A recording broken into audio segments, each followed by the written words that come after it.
காப்பாத்துனீங்க. நான் செத்துருப்பேன்ல, என் ஆள் தானே முக்கியம். ஒரு பொண்ணுக்காக போய் சூசைட் பண்ணிக்க பாத்தியாடா, இந்த அம்மா படுத்துட்டியடா மகனே. அந்த பொண்ணு இல்லாம என்னால இருக்க முடியாதுமா. டேய், அவ எங்கடா உன்னை லவ் பண்ணா? நீ தான் அவளை ஒன் சைடா லவ் பண்ணிட்டு இருந்த. அந்த பொண்ணு பேசுனது பார்த்தா என்ன லவ் பண்ற மாதிரி தான் இருந்துச்சு. ஏய் பைத்தியக்காரா, உன்ன மாதிரி இருக்க பையன் லவ் பண்ணி கல்யாணம் பண்ணி அவர் செட்டில் ஆயிடா. நீ தானே இங்க படுத்துட்டு இருக்க.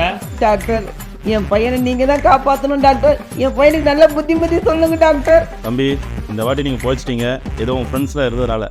நெக்ஸ்ட் இப்படி பண்ணக்கூடாது. நான் ஒரு மருந்து எழுதி தரேன், அதை பண்ணுங்க, எல்லாம் சரியா போயிட்டு.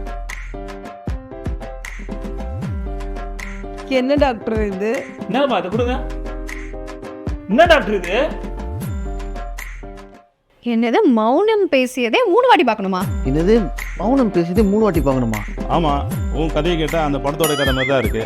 2002 அமீர் டைரக்ஷனில் மௌனம் பேசிய படம் ரிலீஸ். இப்போ ரீரிலீஸ் பண்ணியிருக்காங்க தேட்டரில். போய் முதல்ல பாடுறா. என்னடா சொல்றாரு இவரு? ஆமாண்டா, திருச்சாவோட அப்பதான் அறிமுகமானாங்க. படம் செம்மையா இருக்கும்டா.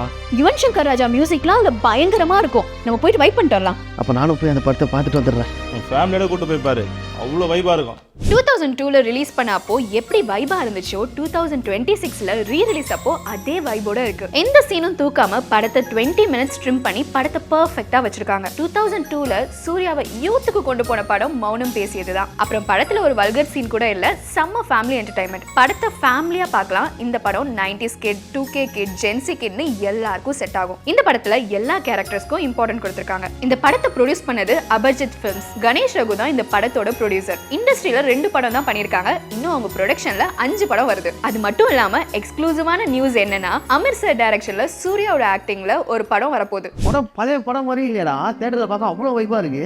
ஆமா, நீங்க ஏதாவது டிவிலே போட்டு பார்க்க வேண்டியதானே, எதுக்கு தேட்டர்ல போய் பார்த்துக்கிறாங்க? அதுதான் முக்கியமான விஷயமா இருக்கு. இந்த படத்தை ஓடிடியில் பார்க்க முடியாது. டேரக்ட் அமீர் சார் விஷயம் தேட்டரில் மட்டும் தான் பார்க்க முடியும். ஆல்ரெடி வீக்கெண்ட் ஃபுல்லாக இருக்கு. நீங்கள் டிக்கெட் புக் பண்ணுங்க, என்ஜாய் பண்ணுங்க.